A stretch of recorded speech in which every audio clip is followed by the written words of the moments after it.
Olá amigos, sejam bem-vindos às Notícias Proféticas. Hoje quero falar-vos de um acontecimento, mais um acontecimento profético, mas ele está se passando no exato momento em que estou falando convosco. Primeiro vamos orar.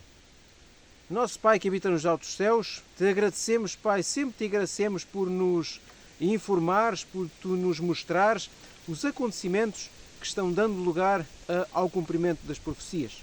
Te agradecemos também, Pai, porque podemos viver num tempo como este, onde estamos muito próximos de ver a face do nosso Senhor Jesus Cristo.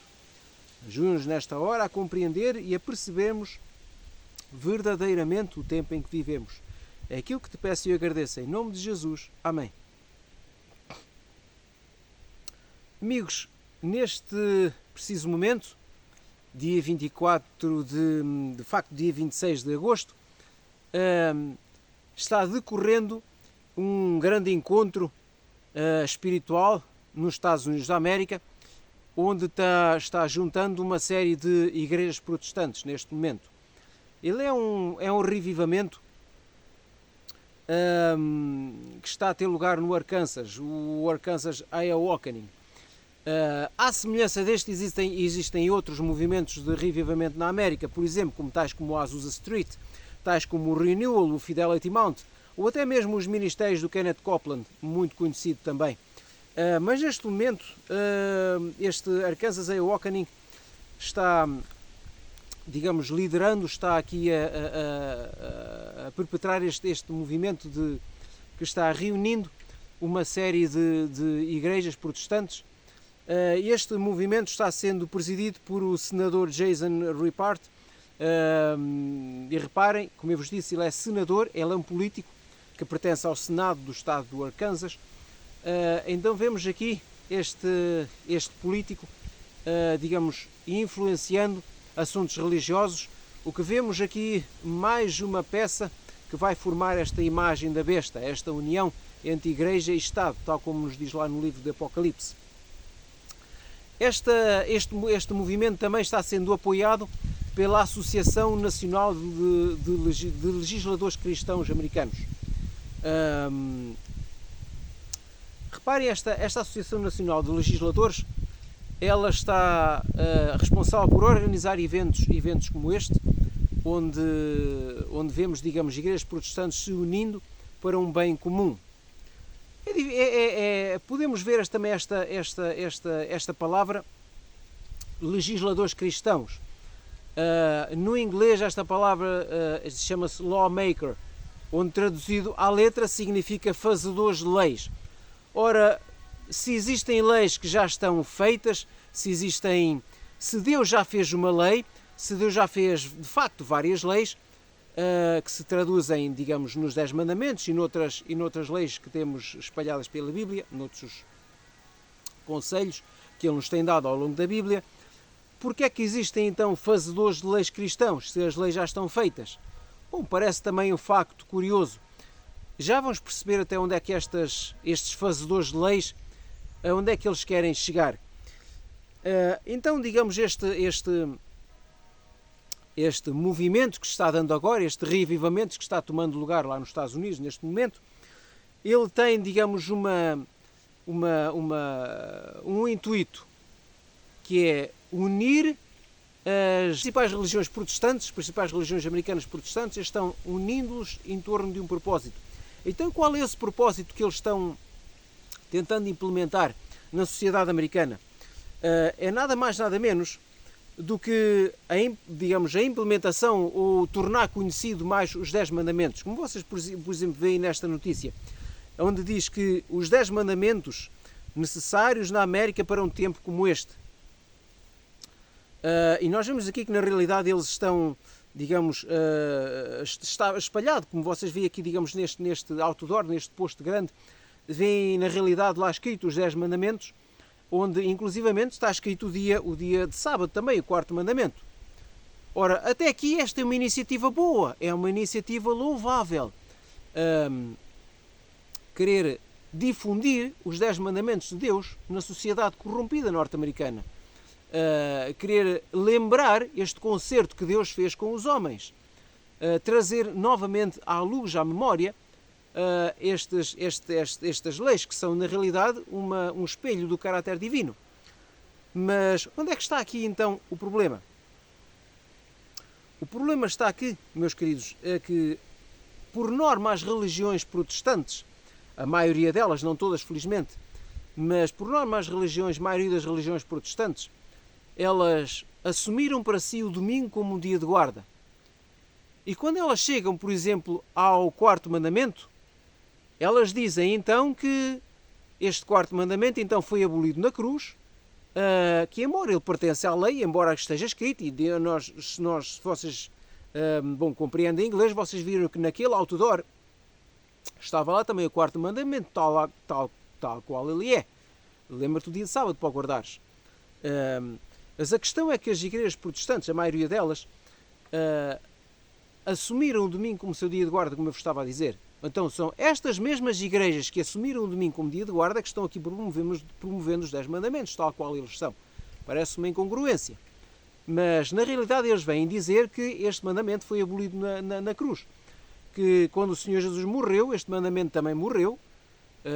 Este foi o único mandamento que ficou para trás. E então ele foi assumido, este mandamento foi assumido como sendo o sábado foi assumido como sendo o domingo, como o dia principal de guarda.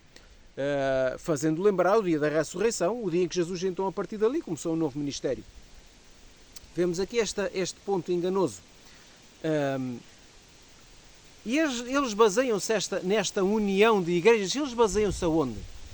No capítulo 4 de Efésios. Venham comigo, por favor, a Efésios no capítulo 4, onde nos primeiros versículos nos diz o seguinte. Primeiro versículo: rogo-vos, pois eu, o apóstolo Paulo, prisioneiro do Senhor, que andeis como é digno da vocação com que fostes chamados, com toda a humildade e mansidão e longanimidade, suportando-vos uns aos outros em amor, procurando diligentemente guardar a unidade do Espírito no vínculo da paz. Dizem eles que há um só corpo e há um só Espírito, como também fostes chamados em uma só esperança da vossa vocação. Um Senhor, uma fé e um batismo.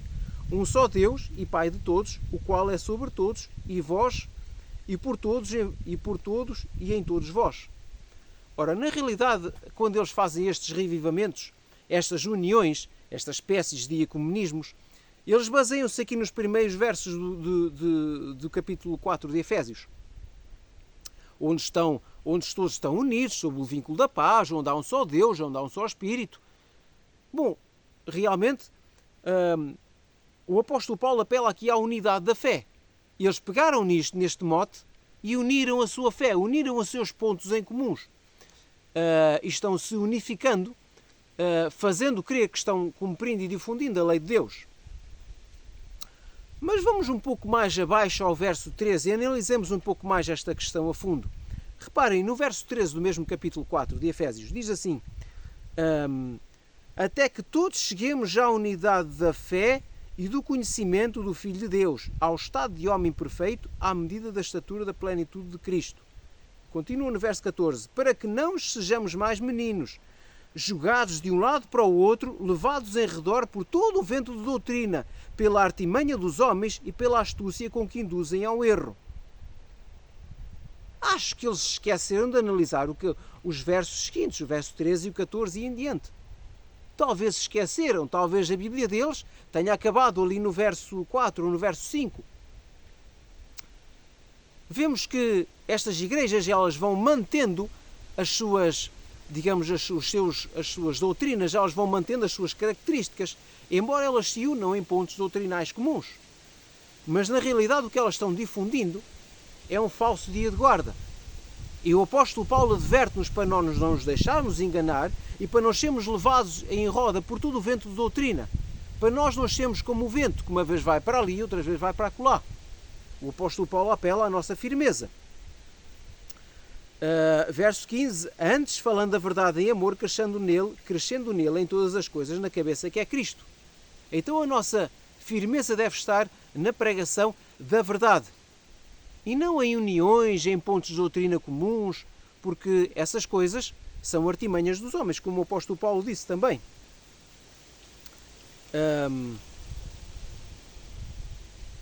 vamos ver, queria analisar convosco também um excerto de um livro chamado Grande Conflito. É um livro excelente, é um livro que na realidade eu recomendo vivamente que nós leiamos a seguir à Bíblia. É o livro que se encaixa justamente nos tempos em que vivemos. É um livro que conta um pouco da história do cristianismo, mas conta-nos também o culminar da história do cristianismo. Todas estas coisas que estamos passando e o culminar da própria história humana. Então vejam que nesta passagem que temos aqui, digamos, do Grande Conflito, na página 445, ela diz-nos o seguinte: quando as principais igrejas dos Estados Unidos, unindo-se em pontos de doutrinas que lhes são comuns, influenciarem o Estado para que imponha os seus decretos e lhe apoiem as instituições, a América protestante terá formado então uma imagem da hierarquia romana e a inflação de penas e a inflição de penas aos dissidentes será o resultado inevitável. Então nós vemos, meus queridos, que estas igrejas estão-se juntando nos seus pontos em comuns, mas vimos que este preciso momento, neste revivamento que se está passando lá, o Arkansas Awakening, patrocinado por esta associação, digamos, de legisladores cristãos, eles estão se unindo e apelando ao Estado. Sim, porque o presidente, aliás, um dos motivadores deste evento é justamente um político. Eles estão pedindo, digamos, irão pedir ao Estado que faça uma lei onde as pessoas possam pensar todas de uma só maneira, onde ninguém possa fugir àquele tipo de pensamento, e onde aquelas pessoas que na realidade não querem e estão contra estas leis serão punidas. Querem, digamos, colocar o domingo aqui como um dia de guarda. Porque eles dizem, sim, que o sábado foi abolido na cruz. Bom, é estranho, se Jesus aboliu o sábado, então porquê é que não aboliu todos os outros mandamentos? Porquê é que ainda vale o mandamento do não roubar, do não adulterar, por aí fora? Parece uma hipocrisia de todo o tamanho, dizer que Cristo aboliu uns mandamentos e não aboliu os outros. Bom, ou Cristo abolia todos, ou não abolia nenhum. Mas vamos adiante.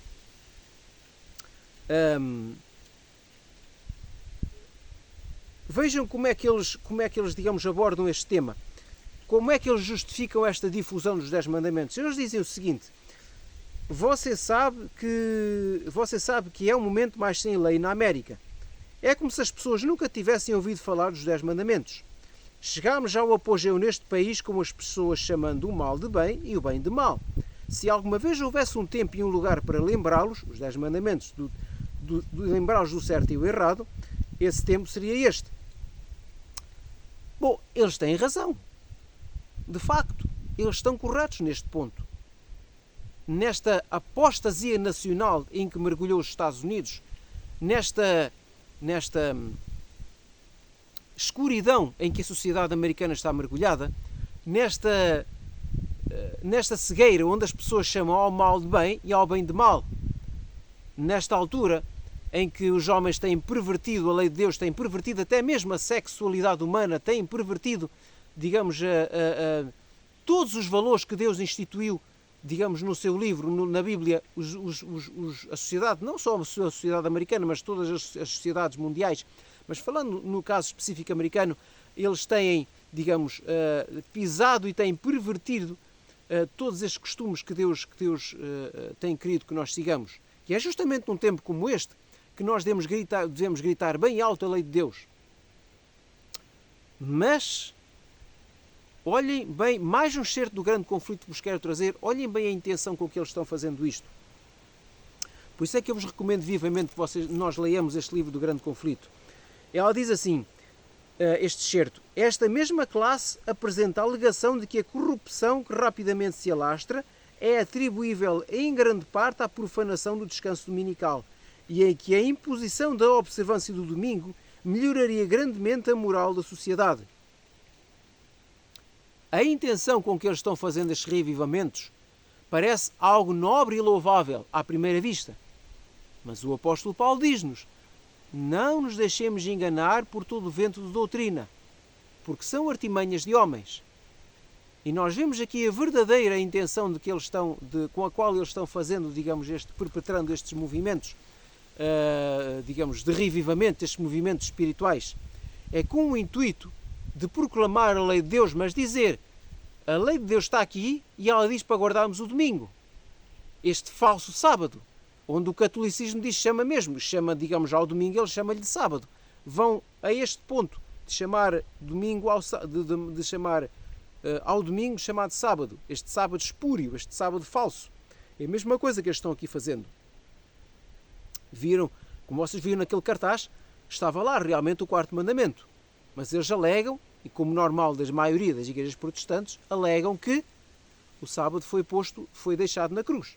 E então o intuito deles ao fazer isto é não só formar aqui uma imagem da besta, a união entre a igreja e o Estado, para promulgarem o falso sábado, para promulgarem, pisarem de uma vez por todas a lei de Deus.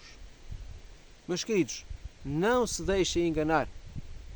Nada que os homens façam por sua própria vontade é algo que vá, digamos, ajudar a crescer a lei de Deus. Nada. Porque uma vez que o coração dos homens é enganoso, também as suas intenções são enganosas. Também as suas mentes são enganosas. E os seus atos são enganosos. Portanto, mais uma vez nós vemos, amigos, a profecia está-se cumprindo neste exato momento que estou falando convosco. Mais um sinal inequívoco de que o nosso Senhor Jesus Cristo está para muito breve. Portanto, amigos, sempre vos deixo este conselho. Não só não se deixem enganar, como se preparem todos os dias, colocando a vossa vida e a orientação da vossa vida nas mãos de Cristo. Porque, também diz a Bíblia, no tempos do fim, haveriam enganos tais que se Deus deixasse, até os escolhidos, até aqueles que Ele selecionou para serem salvos, até esses seriam enganados. Portanto, é um apelo que vos deixo. Desejo-vos a bênção do Senhor e a orientação do Senhor nas vossas vidas. Até à próxima.